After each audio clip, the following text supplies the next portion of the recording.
नमस्कार सभी को। अपठित गद्यांश का टॉपिक मैं करा रही हूँ आपको। अपठित गद्यांश होता क्या है? गद्य का वह भाग जिसे पहले पढ़ा न गया हो, यानी कभी पहले पढ़ा नहीं गया हो। देखो, अपठित गद्यांश ऐसा टॉपिक है जो आपके किसी भी टॉपिक से लेकर आपके एग्जाम में दे दिया जाता है और उसको आपको पढ़कर करना होता है, लेकिन आपको तरीका आना चाहिए कि वो करना कैसे होता है। ठीक है, ये दो रूप में पूछा जा सकता है आपसे। एक तो बहुविकल्पीय रूप में, यानी प्रश्न MCQ हो सकते हैं आपके, दूसरे प्रश्नात्मक। ठीक है, जो आपको लिखना होता है। देखिए, मैं आपको अपठित गद्यांश करने का तरीका बताती हूँ। सबसे पहले अपठित गद्यांश जो भी आपके दिया गया है उसको एक नहीं 2 बार आप पढ़ोगे। ठीक है, जैसे ये एक एग्जाम्पल के लिए एक गद्यांश हम पढ़ते हैं, उसको ध्यान से सुने। भारत की राजधानी दिल्ली प्रदूषण के मामले में दुनिया के 10 सबसे प्रदूषित शहरों में शामिल है।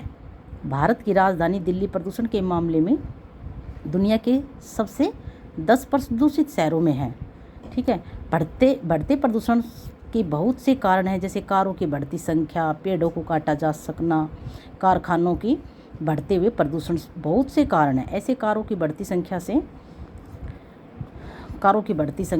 पेड़ों का काटा जाना और कारखानों का बढ़ते प्रदूषण। देखिए, क्वेश्चन को आप साथ साथ देखते रहो।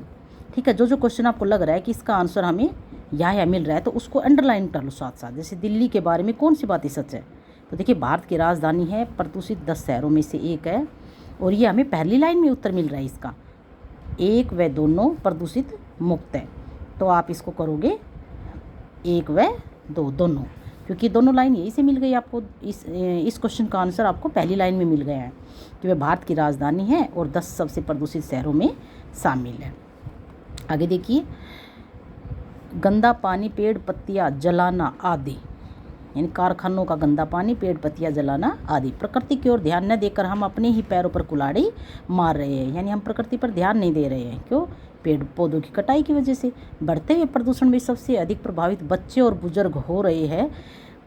इससे प्रभावित बच्चे और बुजुर्ग सबसे ज़्यादा हो रहे हैं। उसके बाद है तरह तरह की बीमारियां, जैसे सांस लेने में तकलीफ, आँखों में जलन तथा त्वचा का संक्रमण, जिसको एलर्जी टाइप भी आप बोल सकते हो, आदि इसी प्रदूषण की देन है। अब भी समय है कि हम इस खतरे को समझकर प्रदूषण को काबू में कर सकते हैं, यानी रखने के प्रयास शुरू कर दें, अन्यथा वह दिन दूर नहीं जो हम साफ हवा, पानी तथा भोजन के लिए तरस जाएंगे।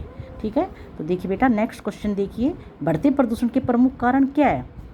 तो बढ़ते प्रदूषण का हमने पैराग्राफ पढ़ा, अगर हमने बहुत अच्छे से पढ़ा, पैराग्राफ ध्यान देकर पढ़ा है, तो हमें बहुत सारी बातें बताई गई है यहाँ पे कि बढ़ते हुए प्रदूषण के प्रमुख कारण क्या है, कि क्या हो रहा है। कारों की बढ़ती संख्या, पेड़ों को काटा जा सकना, कारखानों का गंदा पानी, पेड़ पत्तियों का जलाना आदि। तो देखिए, ये सारे ऑप्शन दिए हुए हैं। कारों की बढ़ती संख्या, पेड़ पौधों की कटाई, नदी में गंदा पानी डालना, उपयुक्त सभी। तो इस पर ये ऑप्शन जो 4th है, उपयुक्त सभी, ये इसका आंसर आ जाएगा। नेक्स्ट देखिए, अपने पैर पर कुल्हाड़ी मारना, ये क्या है? लोकोक्ति है, सर्वनाम है, विशेषण है, मुहावरा है।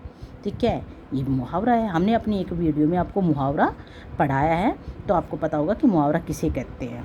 तो ये बेटा एक मुहावरा है। ठीक है, प्रदूषण का सबसे अधिक असर किन पर हो रहा है? तो बेटा, हमने इस पैराग्राफ में पढ़ा था। देखो, अगर आपको नहीं समझ आए तो दोबारा भी इस पैराग्राफ को पढ़ सकते हैं करने से पहले आप, कि प्रदूषण का सबसे ज़्यादा असर देखिए यहीं पर है कि प्रदूषण से सबसे अधिक प्रभावित बच्चे और बुजुर्ग हो रहे हैं। तो देखिए, इसका आंसर बच्चे व बुजुर्गों पर ये ऑप्शन दिया हुआ है हमारे पास, तो ये आंसर 3rd पे हम टिक कर देंगे। नेक्स्ट क्वेश्चन है, उचित शीर्षक चुनिए।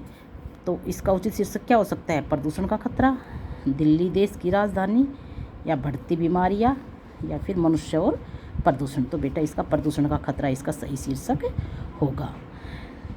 धन्यवाद बेटा, ये आपको अच्छे से समझ आ गया होगा। अगर कुछ कमी लगी हो तो मुझे कमेंट्स करके ज़रूर बताइएगा। धन्यवाद।